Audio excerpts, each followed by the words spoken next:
Viewers, good morning. स्वागत है आपका नए वीडियो में। बात करेंगे आज एक ऐसे स्टॉक की जो काफ़ी दिन बाद बॉटम आउट हुआ है एज पर माई अंडरस्टैंडिंग। तो उसमें क्या हो सकता है तो देखते हैं अभी। तो वीडियो पर स्टार्ट करने से पहले आप लोगों को बता देता हूँ, ये वीडियो एजुकेशन पर्पज से कोई ट्रेडिंग रिकमेंडेशन नहीं है। देरी ना करते हुए चलते हैं डायरेक्ट चार्ट पे।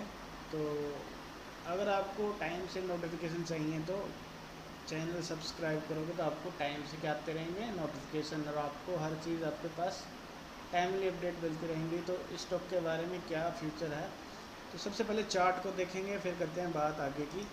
तो ये हमारा गांधार ऑयल का चार्ट है जो मैंने लगाया हुआ है।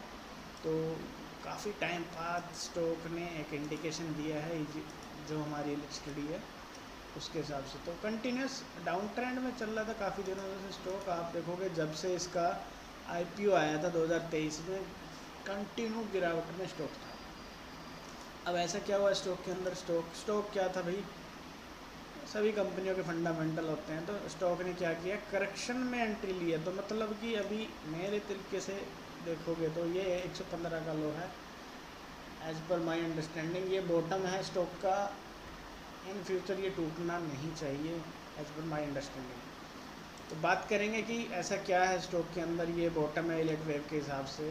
तो इलेट वेव की काउंटिंग करेंगे, मैंने कंसेप्ट और भी ऐड कर रखे हैं कि क्या रिजेक्शन पॉइंट हो सकते हैं।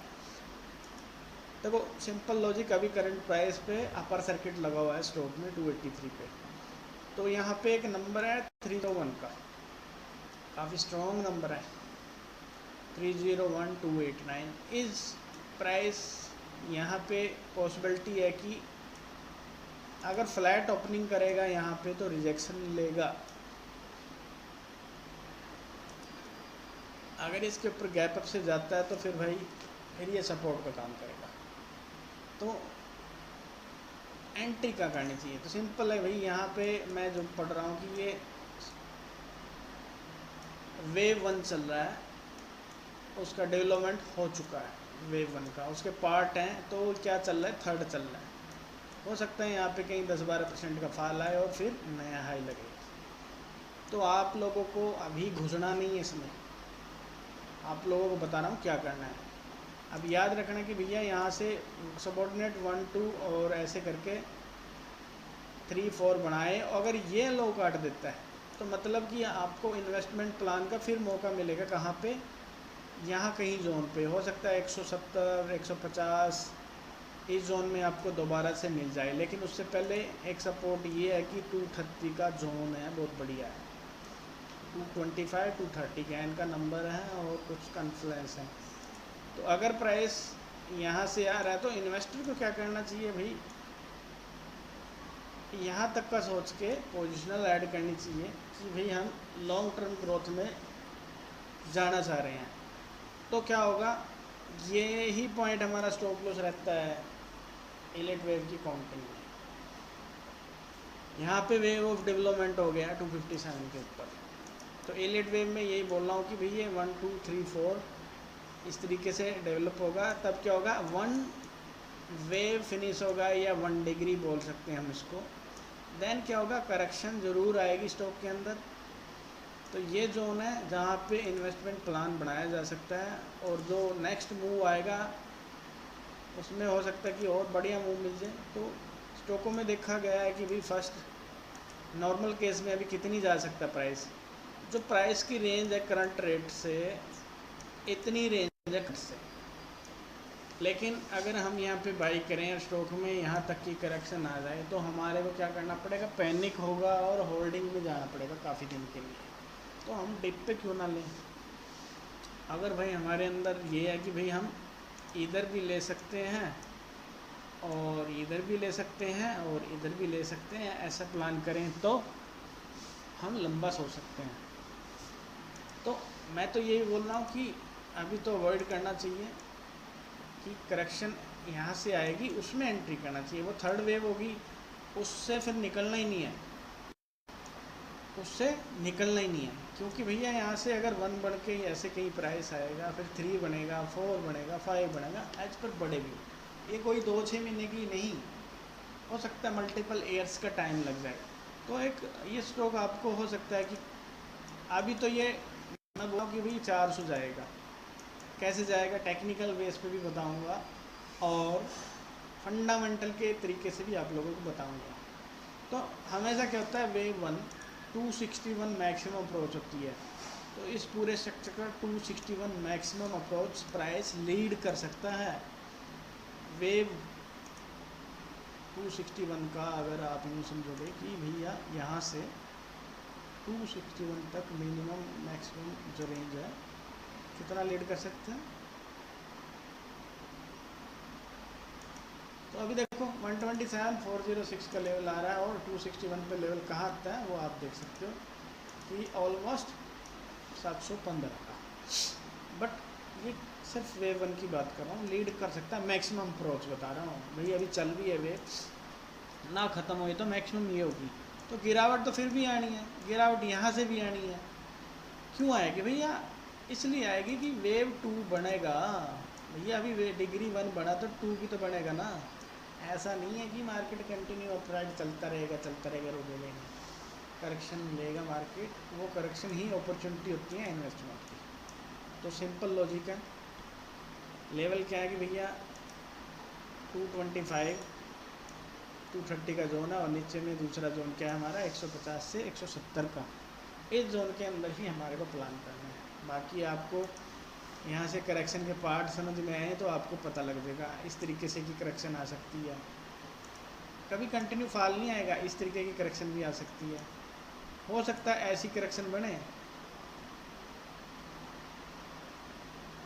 इस तरीके की, ऐसे प्राइस मूव करके आएगा। डायरेक्ट यूँ नहीं सोचना कि डायरेक्ट आके 120 150 160 पे पड़ जाएगा।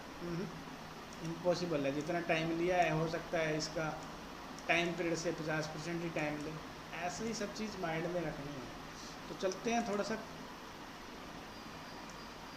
कहाँ तक जा सकता है। देखो भैया अभी स्टॉक की कोई लिमिट नहीं है जाने के ऊपर, बोलते हैं sky is no limit. So stock की भी कोई लिमिट नहीं होती कितना जा सकता है। यहाँ से 400 तो अमूमन है, करेक्शन होगी, फिर थर्ड वेव बनेगा, फिर 4 वेव बनेगा, फिर 5 वेव बनेगा। बड़े टाइम फ्रेम की बात कर रहा हूँ, तो इसमें मल्टीपल ईयर्स भी लग सकते हैं। तो उस हिसाब से ट्रेड प्लान ऑलवेज आप लोगों को बनाना है। तो फंडामेंटल क्या बोल रहे देख लेते हैं। तो ये गांधार ऑयल का गांधार ऑयल रिफाइनरी इंडिया 284 का 20% का अपर सर्किट है इसमें। तो मार्केट कैप ठीक ठाक है, स्मॉल कैप कंपनी है। Current value 284, book value 138, or rate of equity return of equity और सेल्स ग्रोथ 5 साल में बढ़ी है।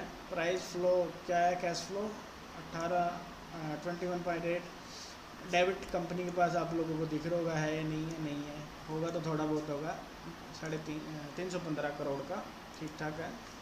सेल्स ग्रोथ में 3 साल में क्या हुआ, उछाल आया है और हाई लो है एक 52 वीक का ये है। और डिविडेंड यील्ड, कंपनी डिविडेंड भी देती है, फेस वैल्यू स्टॉक की 2 है।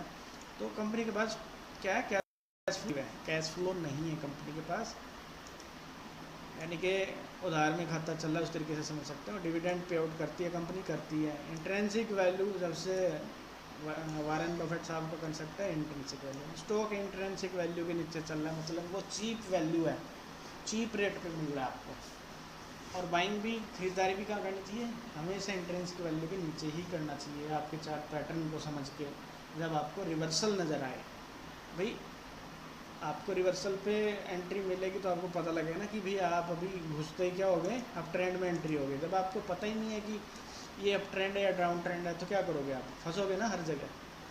तो आपको टाइम लगेगा, पैनिक होगा। तो ये चीज़ें आपको खुद से समझनी है। तो ये टोटल ऑपरेटिंग और मार्जिन 5 साल का सब कुछ प्लस में ठीक है। फंडामेंटल यहाँ पे मेरे को कोई बुरा नहीं लग रहा है। और इन्वेस्टर पे चलते हैं सीधा। तो इन्वेस्टर को आप देखोगे भैया 64 इसके प्रमोटर थे, 64% 2023 में जब लिस्टिंग हुई थी। तो प्रमोटर ने अपना माल स्टेक क्या किया, इंक्रीज़ किया। और डीआई ने क्या किया, पोजीशन कट कर गया। भाई प्रमोटर खरीद रहा है तो प्रमोटर को कुछ ना कुछ तो हिंट होगा ना कंपनी का। डीआई ने कम किया, एफआई ने भी कम किया, डीआई ने भी कम किया। तो जो इन्होंने अपना मार्जिन निकाला है 13 से 14% की होल्डिंग थी, तो 64 से 3% ये बढ़े। तो मतलब पब्लिक ने भी माल खरीदा है इसमें। तो पब्लिक ने माल खरीदा तो आप समझ सकते हो कि भाई पब्लिक ने माल खरीदा यहाँ पे। ये तो हो गया क्वार्टरली बेस पे। अगर ईयरली बेस पे समझोगे तो आप खुद समझ सकते हो कि भाई ईयरली बेस पे क्या है। सेम ही चीज़ है ईयरली बेस पे, बट आपको ओवरऑल डाटा ईयरली बेस पे मिलता है कि भाई 66 2026 के अंदर क्या हुआ है, इन्वेस्टर बड़ा इंटरेस्टेड है इसके ऊपर। ये इसका डाटा है। बाकी ज़्यादा बड़ा वीडियो किस लिए बनाना है, आप लोगों को देखने में आसानी होगी। तो आशा करता हूँ आप लोग खुद से इन्वेस्टमेंट प्लान बना सकते हो। थोड़ा सा मेरे को अच्छा फ्यूचर नज़र आया, इसलिए मैंने इसका वीडियो बनाया। तो फिर मिलते हैं नेक्स्ट वीडियो में नई नॉलेज के साथ। Bye traders.